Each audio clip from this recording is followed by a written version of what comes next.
Udlula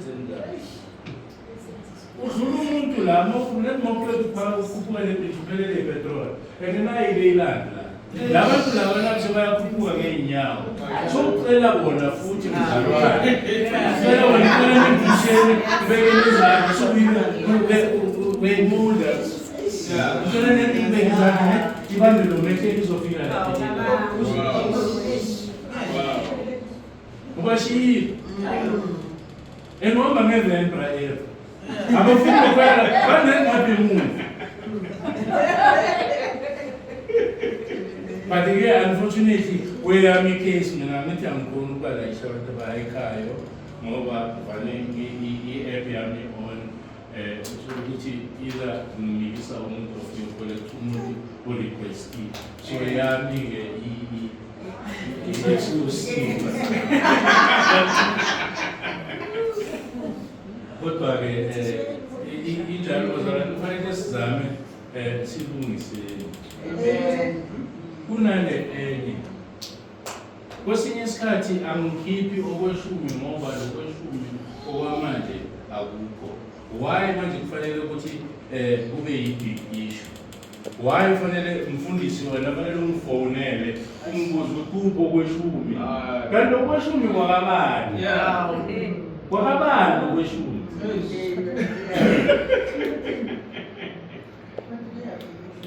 wow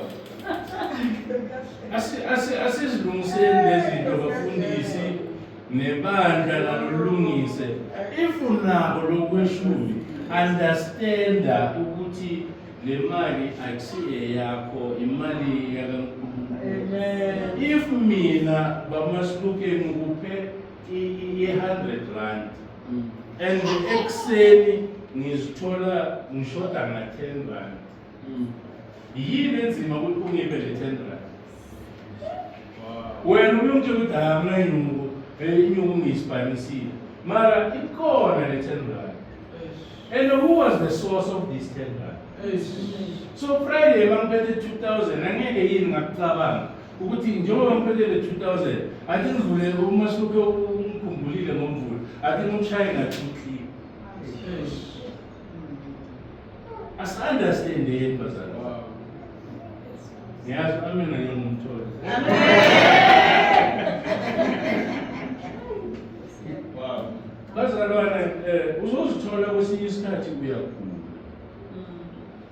awu-understand bodoktar bakasiboni uzoya ezinyangeni izinyanga nazo zikutshela ukuyo ihambisana nale yama-altar this is our altar, our prayer haven. Ila esifike sizindlale khona, ila esifike sibeke khona yonke. Mhlambe njengoba mtshela ukuzila ngiyazi ukuthi sisakunzima ukuzila mhlambe besothi collective noma sikhuleka umalana.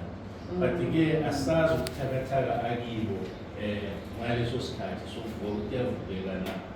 But given a chance, trust in God, uthembele uNkulunkulu. uNkulunkulu wamthemba uzokubonisa uzokudlulisa la ucabanga ukuthi yes it sounds like a story leyo ukuthi kwavule ulwandle kunama-rights iyavulekayo empilweni zethu on daily basis and thina sibone next into siyaziwa always complacent and asicomplain umuntu ucomplaina nobusika kumplena nasehloko awumazi ukuthi kahle kahle yena ucomfortable of good makufika kuyiphi isizini manje imagine-ke uma ufuna isizini yokuba nemali bathi uthola imali uyibhubhudle bathi like blow it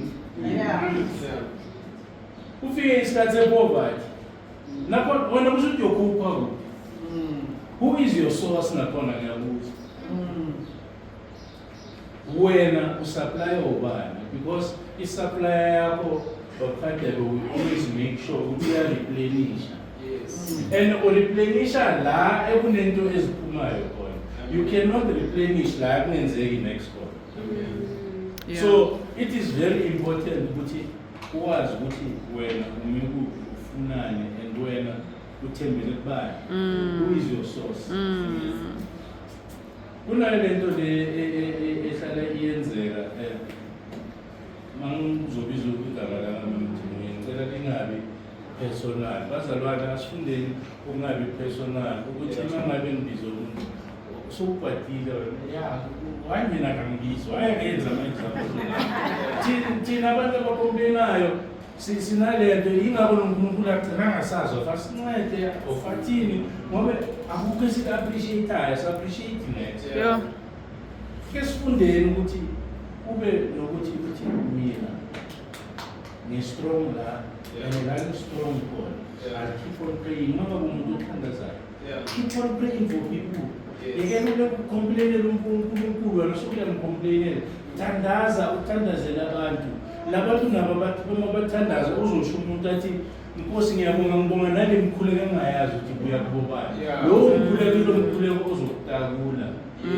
from your sinking what you call situation. Amen.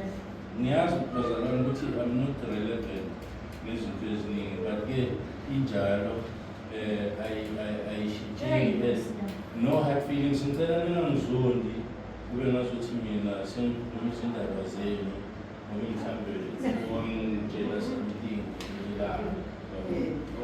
Yeah, so umsebenzi wami ukuthi ngizodlulisa lo mlayezo ngibeke ukuthi ngidlulisa to the highest authority. Okay, esinayo angithi mina you are the highest authority. From John is dropping a message to you. Nina angithi zama ngeprotocol nina niyefisela ngakithi. So but ke namhlanje kuyithuba lami ningangifeleli umona ungiphile ukuthi angithethisa abafundisi. Okay, hallelujah. Siye kulesonto lesithuba.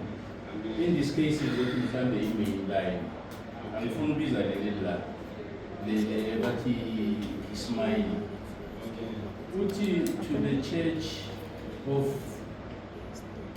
the mainland, these are the words of him who is the first and last. Lawa amazwi abuya kulo oyisiqalo futhi oyisiphetho. Nesindebele kwenzani ukuthi check lana ke Thoma